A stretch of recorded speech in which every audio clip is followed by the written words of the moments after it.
معرفش والله يا كابتن رضا، انت مشكلتك فين انت مع موسيماني؟ يعني اللي هيسألني دلوقتي انت ليه لابس النضارة دي؟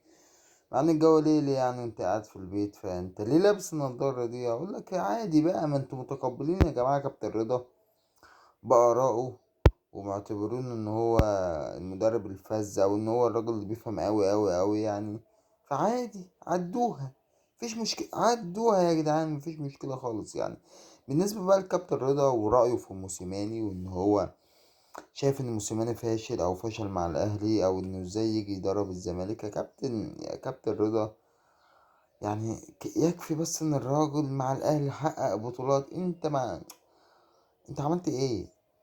انت عملت ايه؟ وده والله العظيم، انا مش بقول ان انت مثلا مالكش حق ان انت تقول رايك، لا قول رايك عادي، مفيش مشكله. ولكن يعني بلاش رايك اللي هو يبقى دايما عايز يركب الترند ده والسلام. فاهمينك وفاهمين القصه ماشيه ازاي. انت عايز تركب الترند والسلام. موسيماني راجل ناجح جدا جدا جدا مع النادي الاهلي، واللي يقول غير كده يبقى راجل جاحد ما بيفهمش. يعني بالارقام وبالاحصائيات وبكل حاجه عمل تاريخ مع النادي الاهلي. انا مبدئيا انا اهلاوي، ولكن كنت ضد موسيماني وطريقه لعبه مع الاهلي، وشايف ان موسيماني في طريقه لعبه مع الاهلي كان مضيع شخصيه الاهلي خالص. ولكن ما اقدرش انكر بطولاته، ما اقدرش، ما ينفعش، ما تجيش.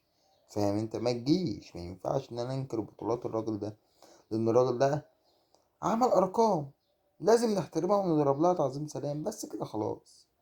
رأيي فيه بقى ان هو مدرب حلو ووحش، طريقة لعبه مش عجباني، دي قصة تانية. انما ان انا انكر ارقامه وبطولاته اللي هو حققها مع النادي الاهلي، ده اسمه جحود، ده اسمه حقد، ده اسمه اي حاجة غير ان يعني اي حاجة وحشة. بس كده خلاص. سلام.